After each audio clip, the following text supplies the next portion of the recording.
अस्सलाम वालेकुम स्टूडेंट्स, मैं हूं आपकी टीचर माविश काज़मी और मैं आपको हमारी क्लास में खुशामदीद कहती हूं।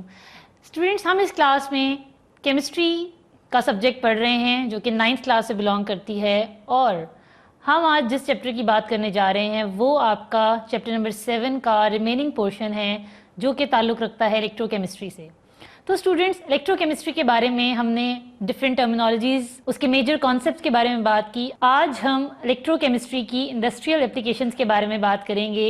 हम देखेंगे कि इंडस्ट्री में इलेक्ट्रोकेमिस्ट्री को किस तरीके से इस्तेमाल किया जाता है और कौन कौन से अहम प्रोडक्ट्स बनाए जाते हैं। तो सबसे पहले हम बात करेंगे, थोड़ा सा रिव्यू करेंगे इलेक्ट्रोकेमिस्ट्री को और उसमें मौजूद जो ऑपरेटर्स है या जो प्रोसेस है उसकी बात थोड़ी सी करेंगे जो हमने अपने पिछले चैप्टर में कर ली थी, लेकिन एक जस्ट हल्का सा रिव्यू हम बात करेंगे और वो रिव्यू होगा इलेक्ट्रोकेमिकल सेल्स का।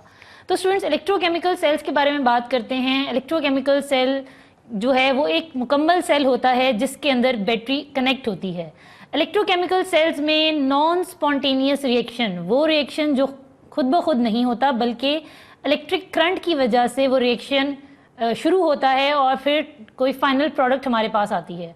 और उसके अलावा हम उसमें जो इलेक्ट्रोड इस्तेमाल करते हैं, जो इलेक्ट्रोड बैटरी के पॉजिटिव टर्मिनल से अटैच होता है उसे हम एनोड कहते हैं और जो बैटरी के नेगेटिव टर्मिनल से इलेक्ट्रोड अटैच होता है उसको हम कैथोड कहते हैं। और इसके अलावा स्टूडेंट्स, इसमें ये भी बताती चलूँ कि इलेक्ट्रिक एनर्जी को हम कन्वर्ट करते हैं केमिकल एनर्जी में। अब हम बात करेंगे कि इंडस्ट्री में इसकी किस तरह से एप्लीकेशंस हैं और इलेक्ट्रोकेमिकल इंडस्ट्री में जो सबसे पहली चीज़ हम पढ़ने जा रहे हैं वो डाउन सेल्स है। और डाउन सेल जो है उससे सोडियम मेटल को प्रिपेयर किया जाता है from its fused sample which is sodium chloride. Sodium chloride को मेल्ट करवा कर उसके अंदर से इलेक्ट्रिक करंट पास किया जाता है जिसकी वजह से सोडियम मेटल हासिल होती है। तो सबसे पहले बात करेंगे कि ये जो सेल है डाउन सेल, ये सेल की कंस्ट्रक्शन क्या है, ये सेल किस तरह से बना हुआ होता है। तो स्टूडेंट्स, पिक्चर में आपको नजर आ रहा है एक सर्कुलर फर्नेस है जिसके सेंटर में एक बड़ा सा ब्लॉक है ग्रेफाइट का और वो एज एन एनोड एक्ट कर रहा है और उसकी सराउंडिंग में आयरन का सर्कुलर रिंग है जो कि एज अ कैथोड काम कर रहा है। तो स्टूडेंट्स, ये इसका ऑपरेटस है और कैथोड और एनोड को सेपरेट करने के लिए आयरन गॉज इस्तेमाल की गई है। आयरन की स्क्रीन है जो कि सेपरेट कर रही है एनोड और कैथोड को ताकि जो प्रोडक्ट्स हैं वो अलग अलग रहें। तो स्टूडेंट्स, कंस्ट्रक्शन के बाद हम बात करेंगे डाउन सेल्स में वर्किंग की कि किस तरीके से सोडियम क्लोराइड की इलेक्ट्रोलिसिस के ज़रिए सोडियम मेटल प्रोड्यूस होती है। तो आइए स्लाइड की तरफ चलते हैं। स्टूडेंट्स, मोल्टन सोडियम क्लोराइड आयनिक स्टेट में होती है, लेकिन जब आप इलेक्ट्रिक करंट पास करते हैं उस सूरत में पॉजिटिव आयन अपने रिस्पेक्टिव इलेक्ट्रोड की तरफ जाता है और नेगेटिव आयन अपने रिस्पेक्टिव इलेक्ट्रोड की तरफ जाता है। अब यहाँ पर देखिए कि जो क्लोराइड है वो एनोड के पास आएगा और एनोड पर आकर वो इलेक्ट्रॉन रिलीज करेगा। क्लोराइड जब 2 इलेक्ट्रॉन रिलीज करेगा तो वो गैस की फॉर्म में इस ग्रेफाइट एनोड से ऊपर कलेक्ट होना शुरू हो जाएगा। गैस चूंकि लाइटर होती है तो वो ऊपर की तरफ उठना शुरू हो जाएगी। बबल्स आपको बहुत क्लियर नजर आ रहे हैं। इसके अलावा जो सोडियम है वो कैथोड की तरफ जाता है जो कि ये आपके पास आयरन कैथोड या स्टील कैथोड आप कह लें वो है। यहाँ पर जाके वो जो 2 इलेक्ट्रॉन हैं वो इलेक्ट्रॉन सोडियम एब्जॉर्ब करके मेटल की फॉर्म में, लिक्विड फॉर्म में इस सॉल्यूशन के ऊपर फ्लोट करने लगता है जिसको साइड बॉटल से बाहर निकाल लिया जाता है। तो इलेक्ट्रोलिसिस ऑफ सोडियम क्लोराइड में हम देख रहे हैं कि सोडियम मेटल प्रोड्यूस हो रही है लिक्विड स्टेट में और क्लोरीन गैस प्रोड्यूस हो रही है जो कि इस ऑपरेटस में अपवर्ड मूव करके कलेक्ट कर ली जाती है। तो ओवरऑल रिएक्शन हमारा क्या होता है कि सोडियम क्लोराइड जो फ्यूज्ड स्टेट में है, जो अपनी मोल्टन स्टेट में है, वो क्लोरीन गैस और सोडियम मेटल प्रोड्यूस करवाता है। ये सोडियम मेटल फिर हम डिफरेंट प्रोसेसेस में आगे डिफरेंट इंडस्ट्री में इसकी एप्लीकेशन है। इसके बाद स्टूडेंट हम बात करेंगे अपने अगले प्रोसेस की जिसमें हम देख रहे हैं कि manufacture of sodium hydroxide from brine solution. इस प्रोसेस में सोडियम हाइड्रोक्साइड को बनाया जाता है और जिस इलेक्ट्रोकेमिकल सेल को इस्तेमाल किया जाता है वो है नेल्सन सेल। तो सबसे पहले हम बात करेंगे स्टूडेंट नेल्सन सेल की कंस्ट्रक्शन के बारे में कि वो किस तरीके से होता है।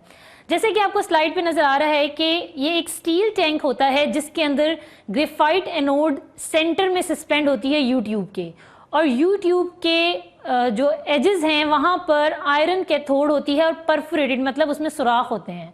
जो कैथोड आप इस्तेमाल कर रहे हैं वो आयरन है और उसमें सुराख है और उसके सेंटर में हैंग हुआ है ग्रेफाइट एनोड। और इसके अलावा स्टूडेंट्स यहाँ पर एस्बेस्टॉस की लाइनिंग है आयरन कैथोड के साथ साथ। इलेक्ट्रोलाइट जो है हमारा ब्राइन वो इस यू शेप जो ट्यूब है इसके अंदर होता है, और बाकी सारा का सारा जो इलेक्ट्रोड कैथोड वो सब कुछ इसी के अंदर है। बाद में आप देख रहे हैं यहाँ पर कुछ ये ड्रिपिंग हो रही है, इसके बारे में आगे बात करेंगे।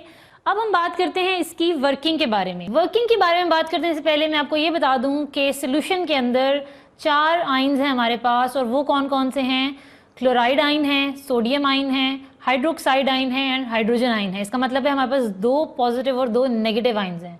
तो जब हम करंट पास करवाएंगे तो ये दोनों पॉजिटिव अपने इलेक्ट्रोड की तरफ चले जाएंगे और दोनों नेगेटिव जो हैं वो अपने इलेक्ट्रोड की तरफ चले जाएंगे। अब हम बात करते हैं कि किस तरीके से वहाँ पर इलेक्ट्रॉन लूज और गेन का जो प्रोसेस है वो किस तरह से होगा। तो स्टूडेंट्स, जब सोडियम क्लोराइड के अंदर से करंट पास करते हैं तो पॉजिटिव आयन जो हैं वो कैथोड की तरफ जाएंगे, क्लोराइड आयन एनोड की तरफ जाएंगे। एनोड पर जाने वाले आयंस में क्लोराइड आयन और हाइड्रोक्साइड आयन दोनों शामिल हैं, लेकिन क्लोराइड आयन की टेंडेंसी ज़्यादा है इलेक्ट्रॉन रिलीज करने की, तो वो इलेक्ट्रॉन रिलीज करेगा और क्लोरीन गैस की फॉर्म में इस ऑपरेटस के अपर पार्ट से बाहर निकाल लिया जाएगा। उसके अलावा OH आयन जो हैं वो इसी सोल्यूशन के अंदर रहेंगे जो हमारा ब्राइन सोल्यूशन है। उसके अलावा बात करेंगे सोडियम आयन की। सोडियम आयन जो है वो जाएगा कैथोड की तरफ, और वहाँ जाकर वहाँ पर मौजूद एक और आयन हाइड्रोजन आयन भी है जो कि आने वाले इलेक्ट्रॉन्स को गेन करके हाइड्रोजन गैस की फॉर्म में हमारे पास कैथोड पर कलेक्ट कर लिया जाएगा। तो पीछे जो 2 आयंस रह जाएंगे जो कि होंगे सोडियम आयन और हाइड्रोक्साइड आयन, जो कि इलेक्ट्रोकेमिकल सीरीज में बिलो हैं अपनी रिडक्शन और ऑक्सीडेशन कैपेसिटी की वजह से। ये दोनों आयंस आपस में कंबाइन करके सोडियम हाइड्रोक्साइड एक्वस सॉल्यूशन बनाएंगे जो कि इस परफोरेटेड कैथोड से पर्कुलेट होकर नीचे बेसन में कलेक्ट होना शुरू हो जाएगा। तो इस प्रोसेस में जिसमें हमने ब्राइन सॉल्यूशन को यूज करके सोडियम हाइड्रोक्साइड इस्तेमाल की है, ये एक इलेक्ट्रोकेमिकल प्रोसेस है, और इस प्रोसेस में जो ओवरऑल रिएक्शन हो रहा है वो इस तरह से है कि सोडियम क्लोराइड और वाटर रिएक्ट करेंगे, हाइड्रोजन गैस प्रोड्यूस होगी जो कि हम कलेक्ट करेंगे कैथोड से, क्लोरीन गैस प्रोड्यूस होगी जो हम कलेक्ट करेंगे एनोड से, और सोडियम हाइड्रोक्साइड जो है वो नीचे कैच बेसन में एक्वस सॉल्यूशन की फॉर्म में हमारे पास कलेक्ट हो जाएगा। तो स्टूडेंट्स, ये तो थी इंडस्ट्रियल एप्लीकेशन के किस तरीके से इलेक्ट्रोलिसिस को इस्तेमाल करते हुए, इलेक्ट्रोकेमिकल सेल्स को यूज करते हुए डिफरेंट प्रोडक्ट्स बनाई जाती हैं। अब हम बात करेंगे स्टूडेंट्स डेली लाइफ में देखे जाने वाले एक प्रोसेस की जो कि है क्रोयन। क्रोयन को आप इस तरह से भी कह सकते हैं रस्टिंग, जंग लगना। हम देखेंगे कि क्रोयन जो है वो भी एक रिडॉक्स रिएक्शन है, उसमें किस तरीके से ये एक स्पॉन्टेनियस रिएक्शन है। हम देखेंगे किस तरीके से लोहे को जंग लगता है और उस जंग को फिर किस तरीके से प्रिवेंशन क्या है, किस तरीके से हम लोहे को और दूसरी मटेरियल्स को जिनको जंग लग सकता है उनको किस तरीके से महफूज कर सकते हैं। तो सबसे पहले बात हम करेंगे क्रोयन की कि क्रोयन किसे कहते हैं। तो स्टूडेंट्स, क्रोयन एक आहिस्ता और मुसलसल होने वाला अमल है जिसमें एक मेटल जो है वो आहिस्ता आहिस्ता ख़त्म होना शुरू हो जाती है अपने सराउंडिंग एनवायरनमेंट की वजह से। जैसे कि मैंने अभी कहा कि क्रोयन जो है वो एक रिडॉक्स केमिकल रिएक्शन है क्योंकि यहाँ पर इलेक्ट्रॉन्स का लेन देन होता है in the presence of air और मॉइस्चर। और सबसे ज़्यादा जो आम एग्जाम्पल है क्रोयन की वो रस्टिंग ऑफ आयरन है। तो हम देखेंगे कि आयरन को जंग कैसे लगता है। तो स्टूडेंट्स, आयरन को जंग लगने के लिए ज़रूरी 2 कंडीशंस हैं, वहाँ पर एयर होनी चाहिए और वाटर वेपर्स होने चाहिए। वाटर वेपर्स और एयर किस तरीके से फैसिलिटेट करेंगे, क्या होगा आयरन के साथ, किस तरीके से वो रस्ट होना शुरू होगी, उसकी बात करते हैं। लोहे की सरफेस पे मौजूद जो स्टेन्स या डेंट्स होते हैं उनकी वजह से उसके ऊपर जंग लगने का अमल शुरू होता है। वो साइट्स जिन पर कोई डेंट हो उस जगह पर इलेक्ट्रॉन लूज करना शुरू कर देता है आयरन, जिसकी वजह से क्या होता है कि वो साइड एक एनोडिक रीजन बन जाता है जहां पर इलेक्ट्रॉन्स की कंसंट्रेशन बढ़ना शुरू हो जाती है, और लूज ऑफ इलेक्ट्रॉन की वजह से लोहे को आप कह लें कि जी वो डैमेज होना शुरू हो जाता है। अभी जो इलेक्ट्रॉन किसी उस सरफेस से या उस एनोडिक रीजन पर इकट्ठे हो रहे हैं वो इलेक्ट्रॉन क्या करेंगे, वो कहाँ जाएंगे। वो जो इलेक्ट्रॉन रिच रीजन है वो उस एरिया की तरफ मूव करेगा जहां पर ऑक्सीजन मॉलिक्यूल पाए जाएंगे और वाटर वेपर्स होंगे। वहां पर वो इलेक्ट्रॉन्स जो हैं वो ऑक्सीजन के साथ रिएक्ट करेंगे in the presence of hydrogen ion. अब स्टूडेंट्स, हाइड्रोजन आयन कहाँ से आए?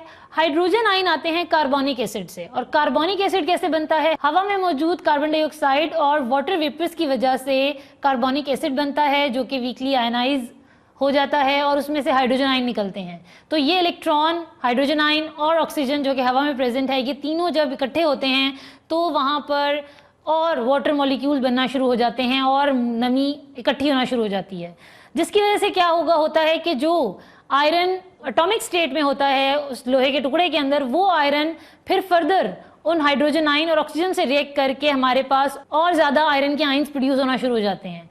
इस तरीके से फिर जो ओवरऑल रिएक्शन होता है स्टूडेंट्स, वो क्या है, ये जो आयरन है जो कि आयनिक स्टेट में है, आयरन आयन कह लें इसको आप, फेरस आयन जो है ये उस पूरे लोहे के टुकड़े पर स्प्रेड कर जाता है पानी जो सराउंडिंग में प्रोड्यूस हो रहा है रिएक्शन के दौरान उसके साथ साथ, और ये ऑक्सीजन से रिएक्ट करके एक सॉल्ट बनाते हैं जिसे हम कहते हैं फेरिक ऑक्साइड। ये फेरिक ऑक्साइड रस्ट कहलाती है, इसका कलर जो है वो रेडिश ब्राउन होता है और ये एक रिडॉक्स रिएक्शन है। यही वजह है कि जो जंग होता है वो रेडिश ब्राउन कलर का होता है, just because of this salt which is ferric oxide.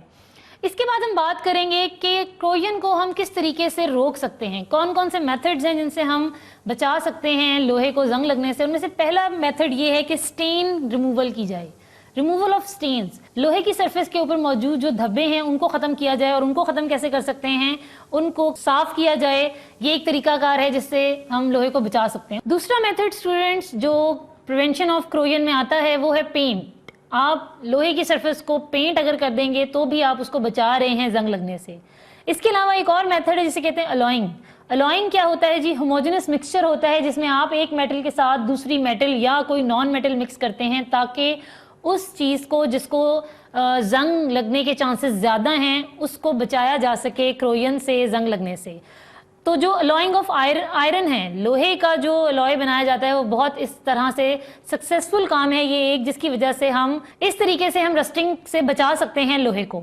Alloying की जो सबसे बेस्ट एग्जांपल है वो स्टेनलेस स्टील है जिसमें हम आयरन, क्रोमियम और निकल को मिक्स करते हैं और ये एक अच्छा कॉम्बिनेशन है जिससे हम लोहे को बचा सकते हैं। इसके अलावा जो फोर्थ मेथड है वो है मेटेलिक कोटिंग। ऐसी मेटल को जो नॉन क्रोसिव हो उसको उसके ऊपर कोट कर दिया जाए, इससे भी हम लोहे को बचा सकते हैं। और इस मेथड में जो एलिमेंट्स इस्तेमाल होती हैं वो जिंक है, स्टेनस है, क्रोमियम है। इनकी कोटिंग की जाती है आयरन सरफेस के ऊपर ताकि इनको जंग से महफूज रखा जाए। इसके अलावा फूड इंडस्ट्री में जो टिन पैक्ड आपको फूड मिलता है, वो टिन के जो पैक्स हैं या टिन की जो बॉटल्स हैं वो बेसिकली आयरन के ऊपर टिन की कोटिंग की होती है ताकि खाने में मौजूद नमी जो है वो लोहे को जंग ना लगाए, इसलिए उस पर टिन की कोटिंग की जाती है। और उसके अलावा ये कंटेनर्स जो हैं ये बहुत इनकी लॉन्गर लाइफ है और ये फिजिकल और इलेक्ट्रोलिटिक मेथड से प्रिपेयर किए जाते हैं। स्टूडेंट्स, अब हम बात करेंगे कि ये जो मैंने कोटिंग की बात की ये किस तरीके से की जाती है। इसमें दो मेथड्स हैं, एक होता है फिजिकल मेथड, दूसरा है इलेक्ट्रोकेमिकल मेथड। पहले हम बात करेंगे फिजिकल मेथड्स की। फिजिकल मेथड्स में दो तरीके हैं, गैल्वेनाइजिंग एंड टिन कोटिंग। तो सबसे पहले हम पढ़ेंगे गैल्वेनाइजिंग, जिसका मतलब है कि हम लोहे के ऊपर जिंक की कोटिंग करने वाले हैं। इस प्रोसेस में होता क्या है कि हम एक जिंक की बहुत बारीक लेयर को लोहे की सरफेस के ऊपर चढ़ा देते हैं या चढ़वा देते हैं, लोहे की सरफेस के ऊपर कोट कर देते हैं। इस प्रोसेस में सबसे पहले आयरन शीट को क्लीन किया जाता है जिंक क्लोराइड सोल्यूशन में डाल के, और उसको हीट किया जाता है ताकि जो लोहे के ऊपर जितनी भी डस्ट है, डेंट्स हैं, जो भी उसका पोर्शन थोड़ा वीकर पोर्शन है वो सारा का सारा क्लियर हो जाए। उसके बाद आयरन शीट को निकाला जाता है और उसको मोल्टन जिंक मेटल के अंदर रोल करके फाइनली एयर ड्राई किया जाता है। इस मेथड का एडवांटेज ये है कि जिंक अगर उस सरफेस पे से कहीं से अगर उतर भी जाए तब भी वो लोहे को जंग लगने से बचाती है एक लंबे अरसे तक। तो स्टूडेंट्स, ये था गैल्वेनाइजिंग यानी कि जिंक कोटिंग। अब हम बात करेंगे टिन कोटिंग की। टिन कोटिंग में भी इसी तरह करते हैं कि आयरन की शीट को सबसे पहले क्लीन किया जाता है मोल्टन टिन में डाल के, और फिर उसको हॉट रोलर से प्रेस किया जाता है, जिसकी वजह से क्या होता है कि वो टिन जो है वो उस आयरन शीट के ऊपर चिपक जाता है। और इस तरह की शीट्स को, जैसे कि मैंने पहले कहा, फूड इंडस्ट्री में इस्तेमाल करते हैं, फूड पैकिंग में यूज़ किया जाता है। और टिन सरफेस जो है वो आयरन को बहुत लंबे अरसे तक बचा के रखती है। लेकिन टिन कोटिंग और गैल्वेनाइजिंग में जो फ़र्क है वो ये है कि टिन कोटिंग में अगर टिन कहीं से उतर जाए लोहे की सरफेस के ऊपर से तो जंग का अमल शुरू हो जाता है, लेकिन जिंक अगर उतर जाए जिंक कोटिंग के की हुई प्लेट्स में तो वहाँ पर लोहे को जंग फिर भी नहीं लगता। अब हम बात करेंगे दूसरे मेथड की, जो है इलेक्ट्रोलिटिक मेथड, जिसमें मेन चीज है इलेक्ट्रोप्लेटिंग। हम इलेक्ट्रोकेमिकल सेल्स को इस्तेमाल करते हुए स्टूडेंट्स, हम अपने आयरन की शीट्स के ऊपर दूसरी मेटल्स को कोट करवाते हैं। इस चीज को इलेक्ट्रोप्लेटिंग कहते हैं। इलेक्ट्रोप्लेटिंग में का जो प्रोसेस है वो क्रोयन से महफूज रखने का सबसे अच्छा प्रोसेस है। लोहे को बचाने के अलावा उसकी अपीयरेंस को भी इम्प्रूव करता है। तो सबसे पहले हम बात करेंगे प्रिंसिपल ऑफ इलेक्ट्रोप्लेटिंग के, इलेक्ट्रोप्लेटिंग होती कैसे है। इलेक्ट्रोप्लेटिंग में सबसे पहले यह है कि इलेक्ट्रोलाइटिक सेल बनाया जाता है जिसमें एनोड और कैथोड इस्तेमाल की जाती हैं। जिस मेटल के ऊपर हमने डिपॉजिट करवाना है उसको हम एज ए कैथोड इस्तेमाल करते हैं, और वो मेटल जिसने कोट होना है वो एज ए एनोड इस्तेमाल होती है। और इलेक्ट्रोलाइट उस रिस्पेक्टिव मेटल का जिसको हमने चढ़वाना है उसका इलेक्ट्रोलिटिक सोल्यूशन होता है, एक एक्वस सोल्यूशन होता है उसके किसी सॉल्ट का। पहला प्रोसेस जो हम देखने जा रहे हैं स्टूडेंट्स वो है इलेक्ट्रोप्लेटिंग ऑफ सिल्वर, कि सिल्वर किस तरीके से हम किसी भी ऑब्जेक्ट पर चढ़वा सकते हैं। इस मेथड के लिए इलेक्ट्रोलिटिक सेल बनाया जाएगा जिसके अंदर प्योर सिल्वर जो है वो एज एन एनोड बिहेव करेगी, और जो हमारा इलेक्ट्रोलाइट है वो है सिल्वर नाइट्रेट का सोल्यूशन। कैथोड वो ऑब्जेक्ट होगी जिसके ऊपर हमने चांदी को चढ़वाना है, जैसे कि इस केस में हम स्पून की बात कर रहे हैं। नीचे आपको एक इलेक्ट्रोलिटिक सेल भी नजर आ रहा है जिसमें silver rod as a anode behave कर रही है, और स्पून जिसके ऊपर आप वो चांदी चढ़वाना चाह रहे हैं वो एज ए कैथोड इस्तेमाल हो रही है और बैटरी से कनेक्टेड है। और जो हमारा इलेक्ट्रोलाइट है, सोल्यूशन है, वो सिल्वर नाइट्रेट का है जिसमें सिल्वर और नाइट्रेट के आयंस पाए जाते हैं। जब आप बैटरी को कनेक्ट करेंगे, उसकी की ऑन करेंगे तो करंट पास करना शुरू करेगा, जिससे क्या होगा कि जो सिल्वर एनोड है वो आहिस्ता आहिस्ता इलेक्ट्रॉन लूज करेगी और सिल्वर आयन बनना शुरू हो जाएंगे। ये सिल्वर आयन मूव करेंगे कैथोड की तरफ जो कि नेगेटिव चार्ज है, जो कि स्पून है, और वहां जाके ये इलेक्ट्रॉन गेन करके सिल्वर सॉलिड की फॉर्म में उस स्पून के ऊपर डिपॉजिट हो जाएंगे। तो इस तरीके से इलेक्ट्रोप्लेटिंग ऑफ सिल्वर में इस तरीके से हमने देखा कि सिल्वर जो है वो अपनी प्योर रॉड से उतर कर उस चीज पर चला गया जिसके ऊपर हमने इलेक्ट्रोप्लेटिंग करवानी थी। इसके बाद हम बात करेंगे स्टूडेंट्स इलेक्ट्रोप्लेटिंग ऑफ क्रोमियम की। इसमें भी सारा मेथड सेम है, उसी तरीके से एक इलेक्ट्रोलिटिक सेल होगा, उसी तरह से कोई इलेक्ट्रोलाइट होगा, एनोड और कैथोड होंगे। क्रोमियम की केस में जो इलेक्ट्रोलाइट है वो है क्रोमियम सल्फेट, और जो हमारा ऑब्जेक्ट है जिसको हमने इलेक्ट्रोप्लेट करवाना है वो एज ए कैथोड इस्तेमाल होगा, और एज एन एनोड हम इस्तेमाल करेंगे एंटीमोनियल लेड को। तो स्टूडेंट जो हमारा यहाँ पर इलेक्ट्रोलाइट है क्रोमियम सल्फेट, वो जब पानी में डिसॉल्व होगा तो क्रोमियम आयन और सल्फेट आयन बनाएगा। जब करंट पास होगा तो हाइड्रोक्साइड आयन जो कि पानी के अंदर हैं वो एनोड पर जाकर और इलेक्ट्रॉन रिलीज करवाएंगे जिसको क्रोमियम एब्जॉर्ब करेगा, और क्रोमियम सॉलिड फॉर्म में उस कैथोड ऑब्जेक्ट के ऊपर आ जाएगा जिसको हमने इलेक्ट्रोप्लेट करवाना था। इसके बाद हम बात करेंगे स्टूडेंट्स इलेक्ट्रोप्लेटिंग ऑफ जिंक की। सबसे पहले स्टूडेंट जो काम किया जाता है वो है टारगेट मेटल जो है उसको क्लीन किया जाता है डिटर्जेंट यूज करके। अल्कलाइन डिटर्जेंट होता है, फिर एसिड से ट्रीट किया जाता है, उसके बाद उसको यूज किया जाता है फॉर इलेक्ट्रोप्लेटिंग ऑफ जिंक। यहाँ पर जो इलेक्ट्रोलाइट इस्तेमाल होता है वो है जिंक सल्फेट, और वही तरीकाकार है कि जिस ऑब्जेक्ट के ऊपर हमने जिंक को कोट करवाना है वो एज ए कैथोड बिहेव करती है, और जो जिंक मेटल है वो एज एन एनोड बिहेव करती है। इस तरह से एक करंट पास होता है, टारगेट मेटल जो है वो उस पर Aahista Aahista zinc electron absorb करके उसके ऊपर कोट होना शुरू हो जाता है, और इस तरीके से इलेक्ट्रोप्लेटिंग ऑफ जिंक कंप्लीट होती है। अब बात करेंगे टिन की इलेक्ट्रोप्लेटिंग की। टिन की इलेक्ट्रोप्लेटिंग जो है वो ज्यादातर स्टील पर करवाई जाती है इस तरीके से कि उसको पहले टिन सॉल्ट में रखा जाता है। स्टील को कनेक्ट करते हैं इलेक्ट्रिकल सर्किट से, और स्टील जो है वो एज ए कैथोड बिहेव करता है, टिन मेटल की जो स्ट्रिप है वो एज एन एनोड बिहेव करती है, और इस प्रोसेस में जो सॉल्ट है वो टिन का ही सॉल्ट होता है जिसको एज इलेक्ट्रोलाइट इस्तेमाल करते हैं। उसी तरीके से करंट पास होगा, कैथोड के ऊपर आयंस जो हैं वो इकट्ठा होना शुरू होंगे, और जो इलेक्ट्रॉन एनोड से रिलीज हो रहा है वो कैथोड पर जब आयंस एब्जॉर्ब करेंगे तो वो कैथोड जिस भी ऑब्जेक्ट को हमने इलेक्ट्रोप्लेट करवाना था उस ऑब्जेक्ट के ऊपर वो पर्टिकुलर एलिमेंट जो है उसके एटम्स जो हैं वो स्टिक कर जाएंगे, और इस तरीके से इलेक्ट्रोप्लेटिंग होती है। अब हम बात करेंगे हमारे आखिरी टॉपिक की जो है electrolytic refining of copper. Copper की जब मेटलर्जी की जाती है, जमीन से जो मिलने वाला कॉपर है, जब उसको प्योर स्टेट में लाया जाता है तो उसका बिल्कुल आखिरी स्टेप जो है उसमें ये काम होता है कि इलेक्ट्रोलिटिक रिफाइनिंग कराई जाती है कॉपर की। कॉपर जो कि उस वक्त बिल्कुल प्योर नहीं होती लेकिन अपनी फाइनल स्टेजेस में होती है प्योरिटी की, उसको इस तरीके से इलेक्ट्रोलिटिक सेल में यूज किया जाता है कि कॉपर सल्फेट को एज एन इलेक्ट्रोलाइट इस्तेमाल करते हैं।